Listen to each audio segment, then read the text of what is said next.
Got it. Oh yeah, I see it. There you go, blinking red light. Hi everyone. I see a lot of familiar faces, but some new ones as well. So quick introduction, I'm Nicole Gillett. I'm conservation advocate for Tucson Audubon Society. And so I run all of our advocacy. And one of the most important issues we work on Audubon nationwide and internationally is the Migratory Bird Treaty Act. So I'm not going to go too much into that today. We've covered it briefly in the past two webinars, so I encourage you, if you haven't seen those, to go back and watch those two. Jenny McFarland partnered with me on those and just has a lot of information on migration in general, migratory birds, and the Migratory Bird Treaty Act. We're also going to have several more webinars in the future that specifically focus on the policy side of this. So we're going to talk about the Migratory Bird Treaty Act and the proposed Migratory Bird Protection Act. So we'll get a lot more nerdy on those topics in future webinars. So you can keep following our emails and also check our events. And all of these topics are going to be called Free to Fly. So you can really easily find them that way. And they'll have the little Virtual Flyway logo on them. So stay tuned for those. Today, we're going to specifically talk about, I'm going to share my screen so we can get started. Make sure this is the right one. There we go. We're specifically going to talk about the Virtual Flyway, which is Tucson Audubon's digital project to help connect people and the birds that we love all together with the Migratory Bird Treaty Act, and how we can all work together to strengthen and protect that treaty, because it is what allows us to continue seeing our migratory birds year after year, enjoying them coming through. And they face a lot of challenges, as you can imagine, on migration. So it is our responsibility as bird appreciators to help protect them on that journey. So Virtual Flyway. We're going to kind of do a walk by walk here on our website to how you can access this page and then how you can get involved. And so this is going to be very interactive. I'm going to go as kind of slowly as I can here. So please note if there are any points of confusion or anything, and we can go back to those once I walk all the way through. So this is our basic website. You can see my mouse here, big and orange. Pretty straightforward. The easiest way to get to Virtual Flyway right now, there are a couple different pathways, but I think this is the easiest, is just to scroll down, and this new logo here, this is our Virtual Flyway Free to Fly logo. So you can click anywhere here, and I'll put this direct link in the chat as well. But so this is our homepage. This is what you'll see. And there's quite a bit of information here on this web page. So I'm going to walk through the whole web page. First, you can see our logo here, and it's really about keeping birds free to fly, right? That's our tagline for this.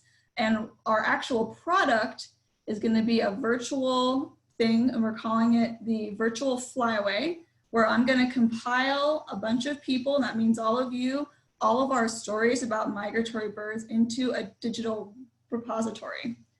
Let's figure out what that means. So if you keep scrolling down, you can see two hot links here, choose your bird and submit your work. I'm gonna talk a little bit more about what these mean, but if you've already been to this page a couple times and you just need to quickly get to submissions, this is a really easy way to do that. So scrolling down is a little bit more information about why we're doing this right now, why we're even talking about the Migratory Bird Treaty Act. It's been around for over 100 years. It's bedrock legislation that we really rely on to protect birds. So why are we talking about it now?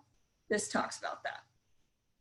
Scrolling down a little bit further, you can see another link to all the future webinars that we're going to have on this topic. It's going to be an ongoing series, so stay tuned for all those. I like this little section because we start getting into the birds here. So what migratory birds are we actually talking about? You can scroll through here and just get a tiny sense about what some of the birds are that we're talking about, and maybe start getting you a little inspired to think about what your favorite migratory bird might be. So here are just some examples. All right, we're getting down to the meat of it here. So this is the Virtual Flyway Hub here. So pick your favorite Arizona bird and share your creativity. So the Flyway is really going to be made up of all of our unique stories. There isn't a person I've ever met, whether at the office, at the grocery store, across the country, on vacation, that doesn't have a bird story, right? We all have a bird story, and especially here in Arizona, where we have such a special and unique habitat. I really think that we have a special connection to birds here. Okay, so what birds are we talking about? We're kind of getting down to steps for all submissions here. When I talk about birds in Arizona covered under the Migratory Bird Treaty Act, I am talking about a subset of all the birds we most likely see here in Arizona. So if you click on that, so what I just did was click on this link. You can click anywhere on the blue part, and that's going to open up a Google Sheet. Now, if you're not familiar with Google products, this is basically Google's version of Excel. And this is the way I came up with for us to be able to see all the birds on this list and actually pick our bird. And what I want to stress here, can everyone see this sheet? I'll make sure we're, okay, good. Yep. Make sure we're sharing the entire page here. So this is what the Google Sheet looks like. Has some background information, and the really important part here are these tabs down here at the bottom. So I would really encourage everyone to read each of these steps, pretty straightforward, and then you're going to go down to this tab called Bird List. All right, this is where you get to actually see all the birds that we see here in Arizona that are covered under the Migratory Bird Treaty Act. So that's a couple of qualifiers. And the way that we came up with this list is we took AZFO, Arizona Field Ornithologists, official list of all birds seen in Arizona, which is over 500 birds. I then compared that with the official list from the U.S. Fish and Wildlife for all birds listed under the Migratory Bird Treaty Act. That's well over 1,000. That's a lot of birds. And then we ended up with a very long list still. It was still over 500 birds here in Arizona. So we decided to shorten it a little bit to just the common birds we see here. So this list doesn't include the super rarities or the birds that we know are just off track and one bird here or there. It includes the birds that we are most likely to see year after year, right? So it's our returning migrants, our nesters, and our wintering birds. But that list is still, if I just start scrolling here, you can watch with me. We're still going.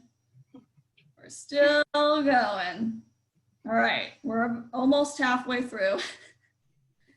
And we scroll all the way down. 320 birds seen here in Arizona that are covered under the Migratory Bird Protection Act. So still a lot of birds, right? We were a little bit worried about putting this whole list out here and overwhelming people, but I think that that's a really powerful visual, right? We have a lot of birds protected here. It's a really special place. So you have your pick of this list. It doesn't necessarily have to be your favorite bird. Maybe it's a new bird to you. Maybe it's one that you've seen an interesting fact about, or you've always wondered about, or you see a totally new bird on this list. You're like, I've never heard of that bird. The goal here is to scroll through this list and pick an intriguing bird to you. So the next step here, we've gone through the whole list, bird names. Now you cannot edit or change anything on this list. I'm trying to minimize someone doing a delete all situation. But what you can do is put your name here. So once you've picked a bird, say you want to do one of these first couple birds, let's do acorn woodpecker, because I see someone's hovering on this first one. Don't want to interrupt them. So you want to do acorn woodpecker. What you can do now is put your name. You can type it out right here, name, and that's going to be the bird that you sign up for. Now, say you really wanted to do the American coot and Howard has swept in and taken that bird before you could, but you really want to do the American coot, I absolutely encourage you to still sign up for that bird. We don't have to, you know, stifle our creativity here. So you can just put your name next to Howard's, and that's perfectly acceptable.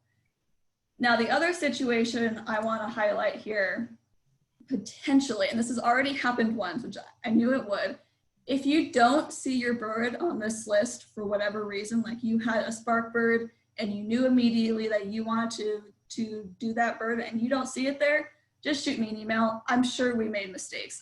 Right? This was a manual process. We went through and made this list. So if for some reason your bird's not there and you're sure it should be, and actually even if you're not, but you still want to do that bird, just shoot me an email and that's perfectly acceptable. Either I'll add it onto the list if it really was a mistake, or you can just do it anyways and it doesn't matter. All right, so that was a really quick jaunt through Google Sheets. And if it's your first time using Google Sheets and you find this really confusing, or you just don't really care about the list and you don't want to actually sign up on it, don't worry about it, it's not mandatory. You don't have to put your name next to a bird to participate. This is kind of just if you're interested in seeing the whole list of birds and you want to see what other people are signing up for, or maybe just explore it a little bit and have some fun, check it out, no obligation. It is a little bit tech savvy, I know, so don't worry too much about it. All right, so I'm going to close this out, but we can definitely come back to it if people have questions. All right, so that was step 1 here. Select your favorite bird, spend some time on it. Think about what bird you really want to pick. Then, sir, there are just some questions here to help spark your creativity. So once you've picked a bird, we want you to then submit some form of your story to us to help create this digital masterpiece we're going to put together. So just here are some questions that might help you spark if you want to write a story. Right, we have a writing section. If maybe you want to just narrate that to us in a video, or if you want to create something new, right? So once you decide on what your story is, here are some different steps for each of the categories that we're accepting. So let's start with video. This is a really common way to do this, especially now that we're all stuck at home and we're getting more used to video technology, right? You can use your phone. If you have an actual camera, that's fine. It doesn't have to be any kind of fancy filming equipment. You just hold your phone out in front of you, right, and take a selfie video, totally acceptable. And just tell us that story, right? I've seen some nice videos of already from people just in their backyards. They say, this is where I saw this bird, right? And you tell us that kind of moment that sparked your interest. That's perfect. That's exactly what we want, right? Just a personalized story, just to help explain why we care about birds here in Arizona, really make it personal. Each of these steps is pretty common for each one. So you're gonna create your product, right? We're saying up to 2 minutes, just to keep size of things down. Don't worry too much about it. Again, we're just, you know, these are guidance. When you submit, make sure that you need to include your name. We need to know who it's coming from and the bird's species so we can clearly identify it, right? And then you'll select the category on the form, which we'll walk through in a second. This is important just because these are the kinds of files that Google accepts. So when you save your video, most likely if you're just doing it on a phone, it's defaulting to one of these. So you don't have to worry about it. If for some reason you're using a fancy camera or something, please make sure that your file is saved in one of these formats. All right, then you're gonna go to this step, which I'm gonna jump to once we go through each of the different file submission types. All right, writing. Also super popular. You have a story, you have a poem. I actually looked up how to write a poem and I wrote a poem just because it was fun. And I treated it like my de-stressor for the day. So you can be an absolute amateur is my sub note to that, right? So write something, and pretty similar to the steps above, we have very large word size here, just guidance again, whatever sparks your interest. Again, please include your name, bird name, all that's the same. And then please save your file as a PDF or Word doc. That again, usually if you're using kind of our staple writing methods here, that's going to be your default anyways, right? All right, last category is our visual category. This is a super broad category. Painters, illustrators, photographers, the creative types of the world. I've seen some amazing sketches come in. Again, amateur friendly. This is just about expressing our interests here. Create a piece that depicts the story. It could be of the bird, the setting, the emotion you were feeling, whatever that may be. Same requirements here. And then this is kind of the unique step for visual. Given our COVID times, we're requiring that these all be submitted digitally. So if you painted something, maybe we can accept that in later times when we're all back in face. But what we're gonna have people do is take a high quality photo of that, like whatever your creation is, and submit that. So again, this can be done with a phone, but when we say high quality, it just means that you save it at this higher resolution so that when we reproduce it, it doesn't get all grainy and pixely. If you need help with that, we can definitely help you walk through those specific steps on how you do that. It's a little particular depending on how you're saving it, so I don't want to write all those steps out here. Again, probably will default these days with our high quality phones and cameras will probably default to this higher setting, but in case it doesn't. And then save as JPEG or PNG. Again, usually the default, but just in case it's not. All right, we've gotten to the end of the steps for all of these, and here's the same ending step for each of them, is this thing called the Google form. So I'm gonna click on that. It's the blue text. So once you've gone through picking your bird, thinking about it a little bit, reminiscing, maybe going back and editing that process. Google sign me out, just a second.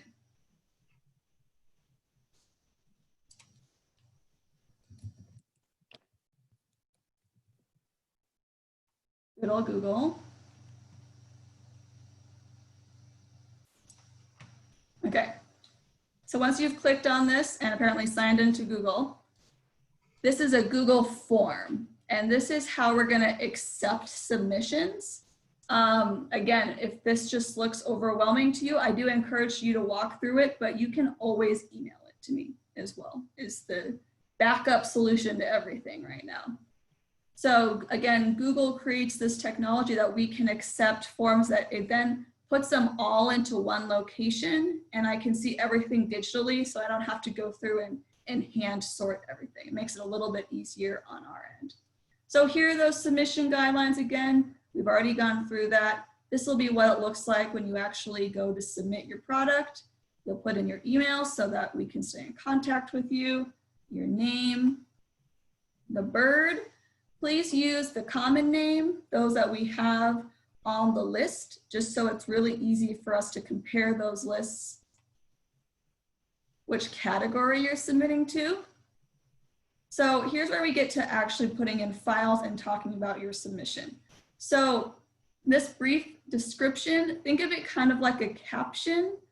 If you're doing a photo or a poem, just explain to us what's happening in that. If you're writing something, you can also paste it in here. I wouldn't suggest doing that just because that can lead to some formatting errors, but that's also an option. So this is where your text is going to go.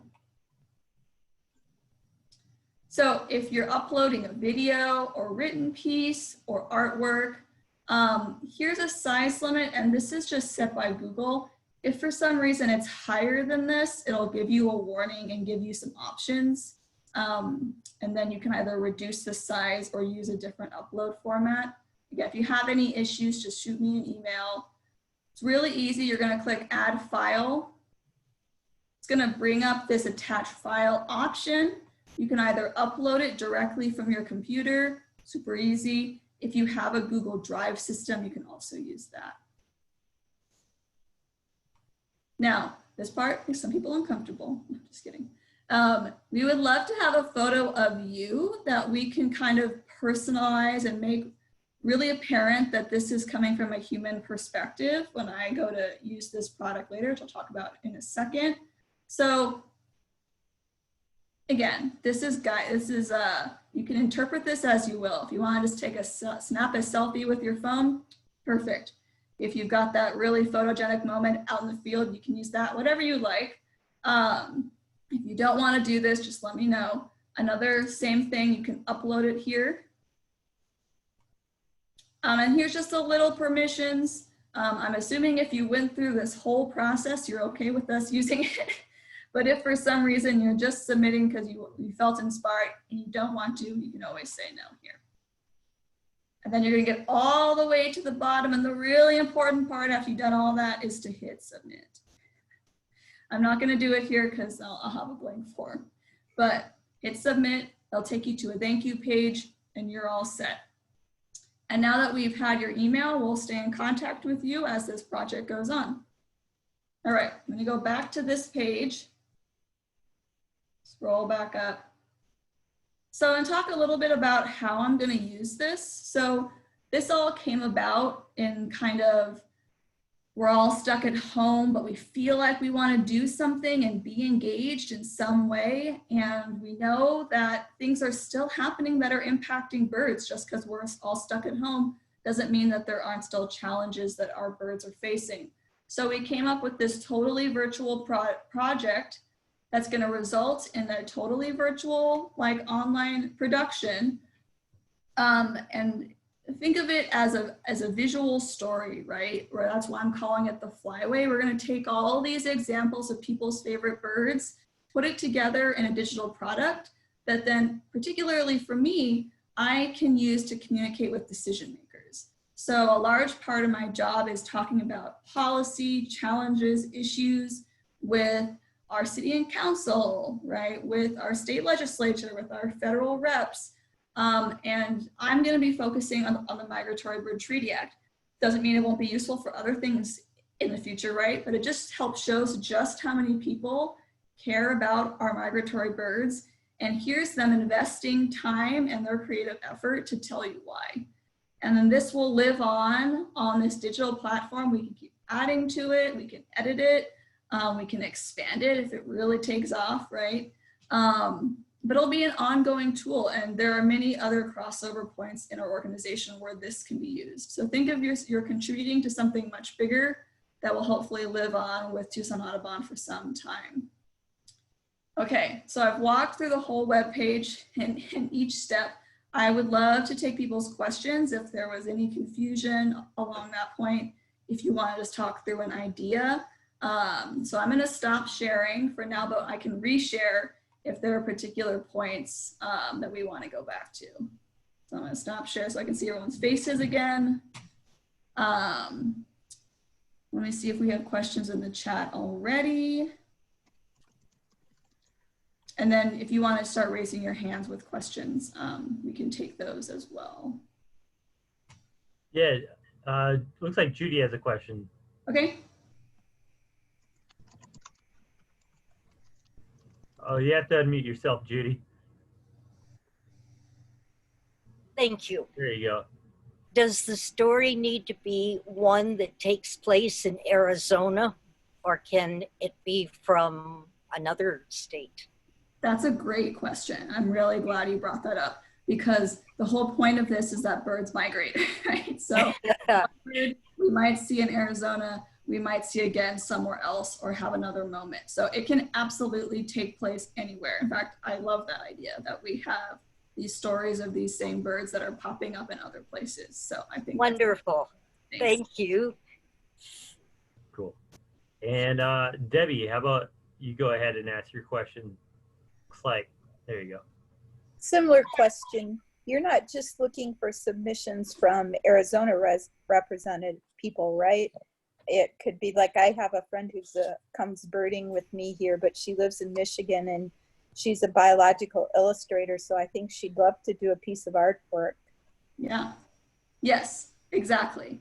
And this is an evolving process also, I'll say. So I love the idea of getting submissions from all over the world, right? Okay. And eventually this could become something much bigger than just talking about Arizona birds. For now, I'll just say I would love it to be on that list, at least so I can use the Arizona storytelling tool. But I would love to hear those stories from people that have had experiences here in Arizona, that have gone birding here before, and are now invested in this place. I think that's great. Yeah. Okay. Yeah, she's had several life birds here, so Yeah, I'm exactly. sure she'd love to draw one. Yeah, that'd be great. Okay. Awesome. Nancy, you have a question? I wrote it, but I wonder, you know, if certain administrative staff or judges or whatever would think it's more important that a bird flies across the country than across the border to migrate. That's an interesting point. I guess my answer for now would be that we're focusing on the Migratory Bird Treaty Act, which kind of spans that entire geography, right? And so the treaty was originally put together to protect birds as they migrate across both borders, countries, and spaces, and it protects them at every stop along the way. So I don't know if it would necessarily be valued on where they're migrating right now, but it's definitely an interesting point and something I'll keep thinking about. Hey, Nicole, question for you. Do we have an example that we can show people? Right, and Diana just gave me permission to use hers, so I'll pull that up on email and get that ready to go. Okay, cool. It's always good to see an example. Yeah. To get kind of make us feel at ease that it's something that we can do. What I like about this as you're looking for it, Nicole, is that for me, like I haven't been like I don't know really how to participate in like conservation advocacy when it comes to expressing my thoughts for different bills or, you know, writing to government officials. I mean, I've done some of that, but I don't, you know, I need help doing it. And this is a great way that for a lot of us who are wanting to be involved but don't really know how, like this is a way that we can get started and do something together. So it's pretty exciting.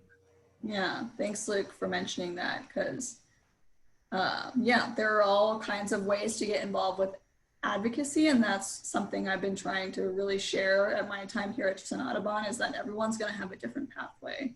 So yeah.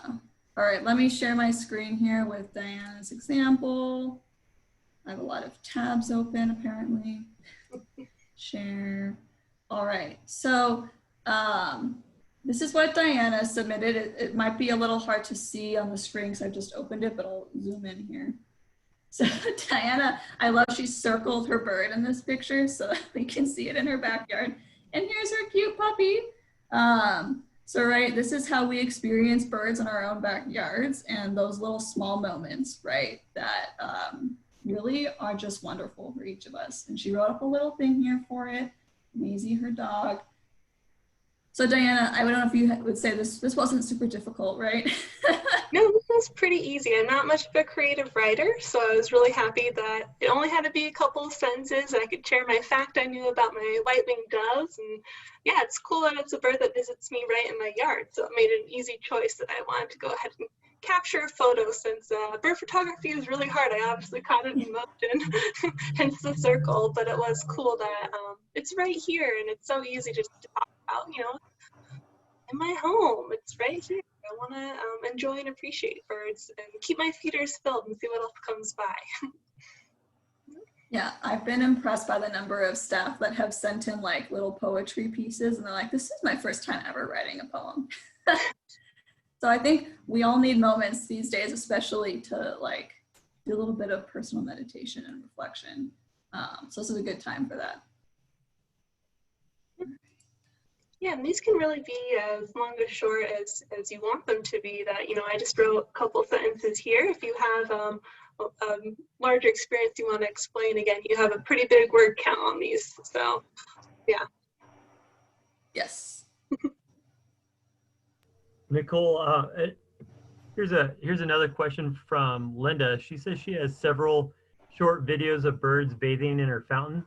If she puts them together as one video, would that be okay as long as all the birds are on your list? Or how Wow. Yeah, multiple bird submission. Checking off multiple birds. Yeah, I mean, I think if you want, for the sake of the submission, if there's like a favorite bird in that video you want to just highlight as your like specific bird on the list per se, but I also don't want to stifle your creativity there. So if you want to highlight multiple birds, definitely do that and send it in. The form is just you type in the bird, so it won't stop you from submitting multiple birds on the list. Cool. Mary has a question. So Mary, it looks like you'll have to unmute yourself and go ahead. Okay, hi guys. So my question is, I went to the bird list. I'm putting my name next to Sandhill Crane. And then what do I save? How do I get that saved in the system? It's saved automatically. So you can just close But when I close it, it will, Yep. It will save. Okay. It's updating live. Like I could go in and watch you type right now if I wanted to. Oh, okay. So I sent you, Nicole, an essay already. Yep. But I will also like to send a photograph. Okay, great. So I'll just do that through the visual arts part, right? Okay, perfect. Yep. Okay, great. Mary. Yeah, Google Sheets is pretty amazing. You don't ever have to press save. At first, it's kind of don't know if it's really going to work, but it does. I don't know how. Cool. Any other questions? Pam put something in the group chat. She said it's not as involved as I thought. And when I first looked at it, I thought it looked like it might take a little bit of time, but really it's once you start doing it, it's just really easy, but very rewarding. You know, if we're able to get 300 folks to do this, what it could look like at the end would have a lot of impact. Yep, exactly. Yeah, I tried to write out the steps, and it does look a little overwhelming when you first go to that homepage. But we're hoping it just makes it really easy and clear for people. Yeah, so along that note, if once you start going through this step-by-step process and there's something that's really confusing, or you found like even a slight hiccup and you're like, oh, I figured it out, but it took me a second, please do let me know, because again, this is an ongoing process, and you might, or almost assuredly not the only person that is having that issue, so I can go in and edit things as we get feedback. Mm-hmm. Any other questions for Nicole about this or Migratory Bird Treaty Act or anything else? What is it? Do you have anything to add, Nicole? Not for now. Again, this is kind of just the start, so I'm really excited to see where this goes. So please do share it with your friends and family. Again, they don't have to be here in Arizona. And yeah, we'll see how it evolves from here. Definitely check in for the next webinars, and we'll all be learning together. So I'm looking forward to it. Great.